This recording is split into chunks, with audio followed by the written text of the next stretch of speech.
આ છે મારી મહાનતા. આજે હું બીજા એક પક્ષીની મુશ્કેલી દૂર કરવા જઈ રહ્યો છું. મોન્ટુ વાંદરા મહારાજ, આ છત્રી મને આપી દો. આજે ખાલી એક જ છત્રી નહીં મળે. મારા જંગલમાં જેટલા પણ પક્ષીઓ છે તે બધાના માળા ઉપર મારા તરફથી એક એક છત્રી લગાવવામાં આવશે. વરસાદની ઋતુ હતી. સવાર સવારમાં ઘેરા વાદળ છવાયા અને જોરથી પવન ફૂંકાવા લાગ્યો.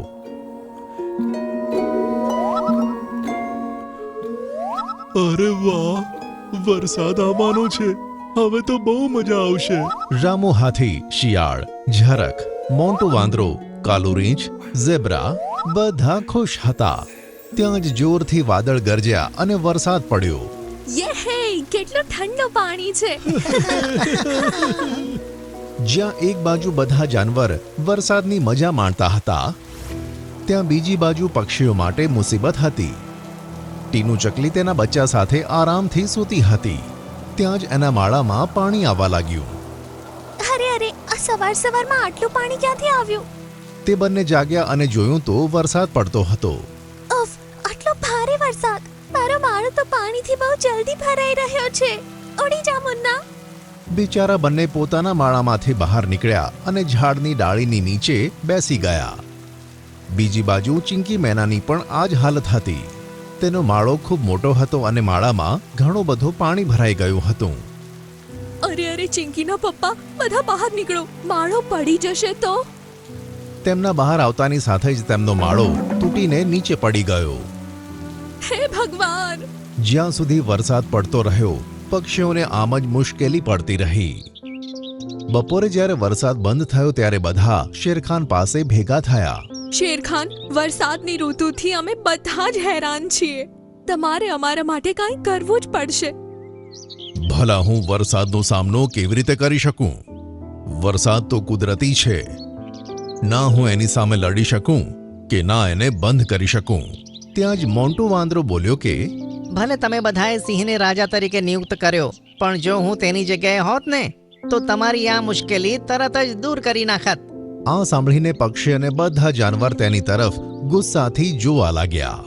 ત્યાં જ પાછા વાદળ ઘેરાયા અને બધા પોતપોતાના ઘરમાં જતા રહ્યા.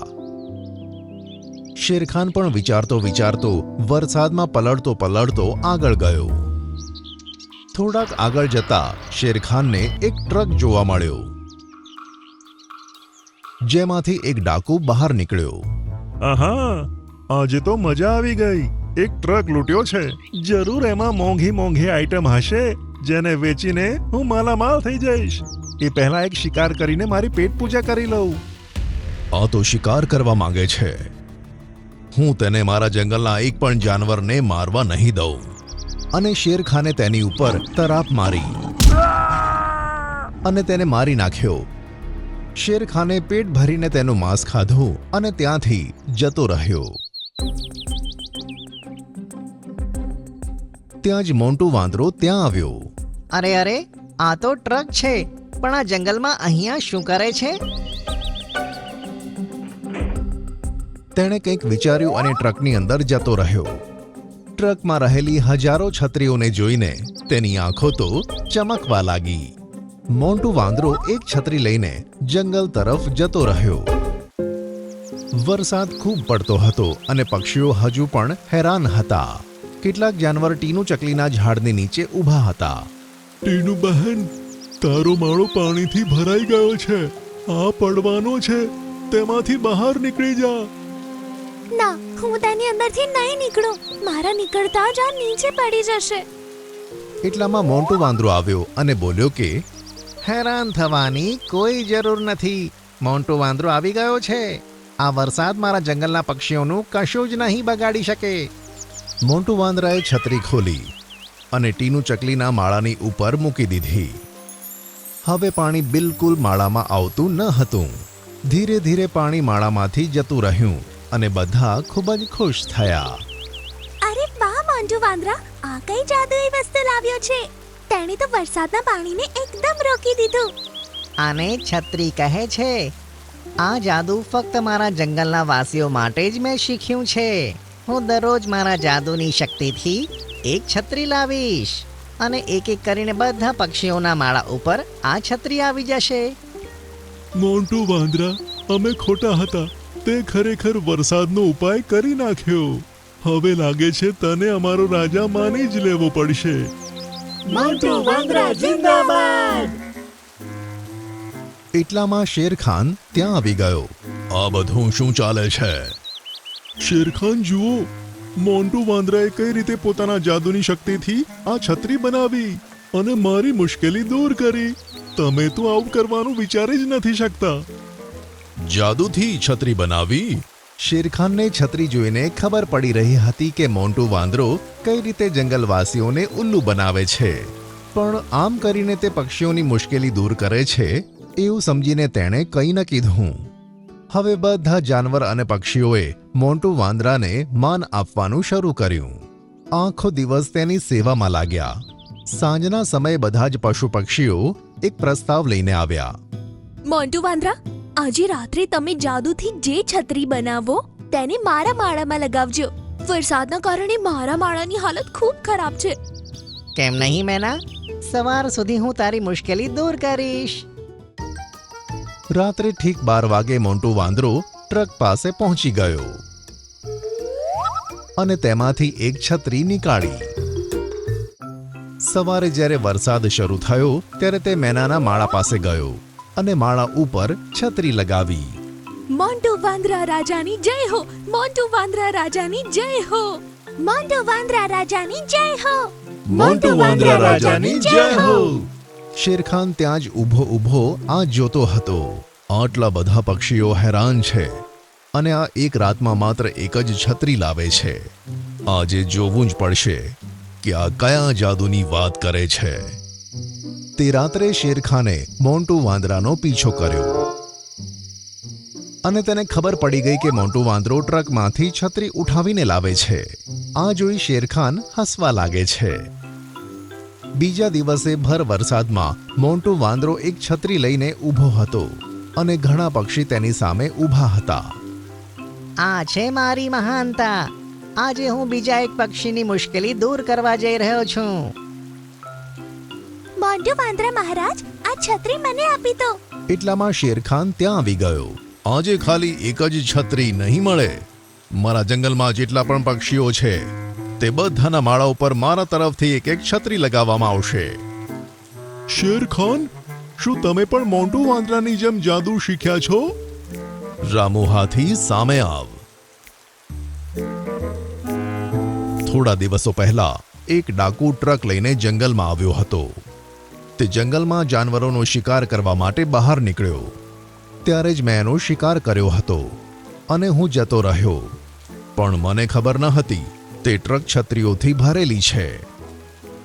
પણ જ્યારે મોન્ટુ વાંદરો ત્યાં પહોંચ્યો ત્યારે તેણે ટ્રકમાંથી છત્રી ઉઠાવી અને તેને ટીનુના માળા પર લગાવી દીધી અને ખોટું બોલ્યો કે છત્રી પોતાના જાદુથી બનાવે છે, જેથી દરરોજ તેની જય જયકાર થાય. મોન્ટુ વાંદરા, તું જો ઈચ્છત તો એક જ દિવસમાં બધા પક્ષીઓની પરેશાની દૂર કરી શકતો હતો, પણ તે જે બધાને બેવકૂફ બનાવ્યા છે તે બિલકુલ ઠીક નથી. તને આની સજા જરૂર મળશે. ના! ત્યાં જ કાલુ રીંછ અને હરણે મોન્ટુ વાંદરાના બંને હાથ પકડ્યા અને સામેથી ગેંડો ભાગતો આવ્યો. ગેંડાએ મોન્ટુ વાંદરાને એવી તો ટક્કર મારી તે ખૂબ દૂર જઈને પડ્યો. ત્યાર પછી શેરખાને બધા પક્ષીઓના માળા ઉપર છત્રી લગાવડાવી. હવે વરસાદની મજા જંગલના બધા પક્ષીઓ પણ લેવા લાગ્યા અને તેમની મુશ્કેલી દૂર થઈ. શિકારી દોસ્ત, આ શું કરે છે? મારે અમીર બનવું છે અને આજે જ મારે આ હીરો લેવો જ પડશે. એક વખતની વાત છે. એક શિકારી સાંજના સમયે જંગલમાં શિકારની શોધમાં હતો. કેવું જંગલ છે આ? કોઈ જાનવર જ ન મળ્યું. અહીંયા આવવાનું બેકાર ગયું. અચાનક તેને સામેથી એક સિંહ આવતો નજર આવ્યો. અરે બાપરે, સિંહ! તેને જોઈને શિકારી તો ડરી ગયો અને થરથર કાંપવા લાગ્યો. તે એટલો બધો ડરી ગયો કે તેના હાથમાંથી બંદૂક છૂટી ગઈ અને તે ઝાડીઓમાં સંતાઈ ગયો. અરે યાર, અહીંયા તો કોઈ જાનવર ન દેખાયું, અને દેખાયો તો સિંહ. હું તો હરણ શોધવા આવ્યો હતો. સિંહ શિકારીની ઘણી નજીક હતો અને તેને સૂંઘવાનો પ્રયત્ન કરતો હતો. શિકારી ભગવાનને એક જ પ્રાર્થના કરતો હતો કે કોઈ તેને બચાવવા માટે આવે. ત્યાં જ એક સારસ ત્યાં આવી ગયો. તે ઉડતો ઉડતો એક ઝાડની નીચે આવીને બેઠો કે જ્યાં સિંહ ઊભો હતો. અરે વાહ, એક સારસ! આમ કહીને સિંહે સારસ તરફ દોડ લગાવી, પણ સારસ એટલો ચપળ હતો કે વારંવાર ઉડતો અને જમીન પર બેસી જતો. અને આમ સારસ સિંહને ઘણે દૂર લઈ ગયો અને શિકારીના જીવમાં જીવ આવી ગયો. ધન્યવાદ એ સારસને કે સિંહનું ધ્યાન ખેંચ્યું અને મારો જીવ બચાવ્યો. અને પછી શિકારી જેવો ત્યાંથી જવા લાગ્યો કે ત્યાં એક પક્ષી આવીને પડ્યું. શિકારીએ જોયું કે આ તો તે જ સારસ છે. સારસના માથા પર એક હીરો હતો. સારસના પેટમાં એક લાકડી ઘૂસી ગઈ હતી, જેના કારણે લોહી નીકળતું હતું. અરે સારસ, તું તો એ જ છે ને કે જેની પાછળ સિંહ લાગ્યો હતો? અરે મારું ફૂટેલું નસીબ! સિંહથી બચ્યો તો શિકારી મળ્યો, મારો જીવ નહીં બચે. અરે ડરવાની જરૂર નથી. જો સિંહ તારી તરફ ન આવત ને તો હું જીવ ગુમાવી દેત. તે મારો જીવ બચાવ્યો, તેથી હું તને નહીં મારું. હવે તું એ બતાય કે તારા માથા પર આ હીરો કેમ છે, અને તને વાગ્યું કેવી રીતે? અરે, પેલા સિંહ સાથે મસ્તી કરવાના ચક્કરમાં હું સૂકા ઝાડ સાથે અથડાયો અને લાકડી મને વાગી. રહી વાત આ હીરાની, તો તને કહી દઉં કે તેમાં મારો જીવ વસે છે. જ્યાં સુધી મારા માથા પર છે હું મરીશ નહીં, ભલે મને ગમે તેટલું વાગ્યું હોય. તેથી જ તો હું આટલા દર્દમાં પણ જીવું છું. તું ચિંતા ના કર, તે મારો જીવ બચાવ્યો છે. હું તને આ દર્દથી મુક્તિ અપાવીને જ રહીશ. આમ કહીને શિકારીએ સારસના પેટમાંથી લાકડી નીકાળી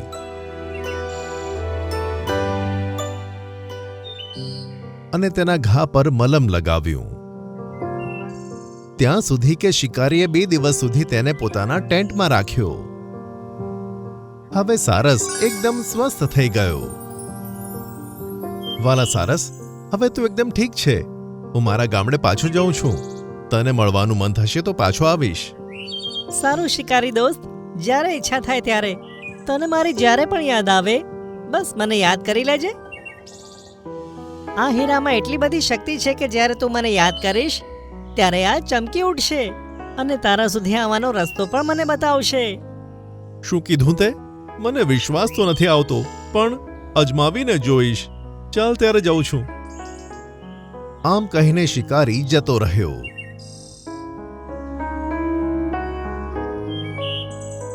થોડાક મહિના વીત્યા ત્યાં શિકારીના પગમાં વાગી ગયું. તેણે ઈલાજ તો કરાવ્યો, પણ થોડા જ પગલાં ચાલી શકતો હતો. આ મારી સાથે શું થયું? કંઈ કામ કરીને પૈસા પણ નથી કમાવી શકતો. લાગે છે કંઈ પણ કર્યા વગર આ ઘરમાં ભૂખ્યો તરસ્યો મરી જઈશ. તે હતાશ બેઠો હતો. ત્યાં જ તેને સારસની યાદ આવી ગઈ. પ્યારા સારસ, મને તારી જરૂર છે. જલ્દી મારી પાસે આય. આમ કહેતા જ જંગલમાં રહેતા સારસનો હીરો ચમક્યો અને સારસને ખબર પડી ગઈ. અરે, શિકારીએ મને યાદ કર્યો, મારે જવું પડશે. આમ કહીને સારસ ઉડ્યો અને થોડી જ વારમાં શિકારીના ઘરે પહોંચી ગયો. અરે વાલા સારસ, તું સાચું કહેતો હતો. તું તો ઘરે આવી ગયો. કહો શિકારી દોસ્ત, તું કંઈક તકલીફમાં છે? અને પછી શિકારીએ સારસને બધું કહી દીધું.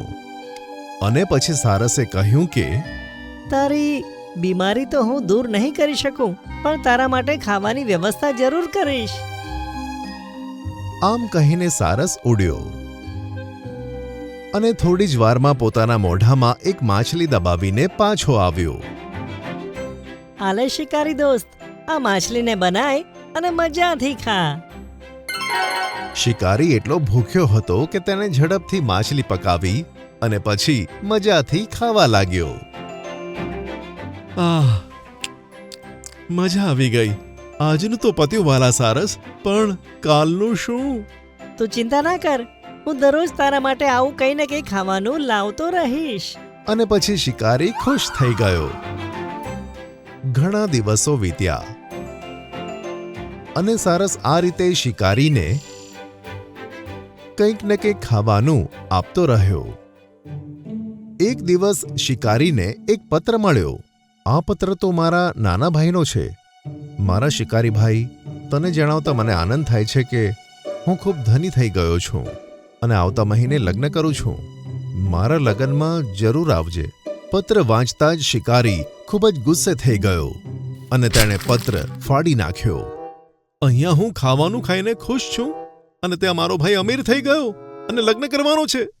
આ તો હું જરાય ચલાવી નહીં લઉં. પણ હું અમીર કેવી રીતે બની શકું? આમ વિચારતા જ તેને સારસની યાદ આવી અને કંઈક નક્કી કર્યું. હે, સારસના માથા પરનો હીરો કરોડોનો હશે. હવે સમય આવી ગયો છે. તે હીરાને વેચીને હું મારા ભાઈ કરતા અમીર બની જાઉં. આમ વિચારીને તેણે પોતાના તકિયાની નીચે એક ચાકુ રાખ્યો અને પલંગ પર સૂઈ ગયો. થોડીવાર પછી સારસ તેના માટે માંસનો એક મોટો ટુકડો પોતાના મોઢામાં દબાવીને આવ્યો. ચલો શિકારી દોસ્ત, તારું ખાવાનું આવી ગયું. અને પછી શિકારીએ એક હાથમાં ચાકુ પકડ્યો અને બીજા હાથમાં સારસની ગરદન. આ શિકારી દોસ્ત, આ શું કરે છે? મારે અમીર બનવું છે અને આજે જ મારે આ હીરો લેવો જ પડશે. અને પછી તેણે સારસની ગરદન કાપી નાખી અને પેલો હીરો ઉખાડી નાખ્યો. હવે હું પણ બનીશ મારા ભાઈ કરતા પણ અમીર. ત્યાં જ તેણે જોયું કે તેના હાથમાં આવેલો તે હીરો ગાયબ થઈ ગયો અને મરેલો સારસ તેના જેવો જ દેખાવવાળો એક શિકારી બની ગયો. આ બધું શું છે? હું પણ તારા જેવો એક શિકારી હતો. એકવાર મેં એક ઋષિને તીર મારી દીધું, જેણે મરતા મરતા મને શ્રાપ આપ્યો કે હું સારસ બનીશ, જેના માથા પર કિંમતી હીરો હશે. હું જંગલમાં ભટકતો રહીશ અને મારે એક માણસનો જીવ બચાવવો પડશે. અને પછી તે માણસ આ હીરાની લાલચમાં મને જો મારી નાખશે તો હું ફરીથી માણસ બની જઈશ અને આ શ્રાપ તેના પર લાગશે. આ સાંભળીને તે શિકારી તો ચોંકી ગયો અને બીજી જ ક્ષણે સારસ બની ગયો અને તેના માથા પર તે જ હીરો આવી ગયો. જા સારસ, હવે તારી જગ્યા જંગલ છે. ત્યાં જ સારસ બનેલો તે શિકારી આપમેળે જંગલ પહોંચી ગયો અને તેને તેની દુષ્ટતા અને લાલચનો દંડ મળી ગયો.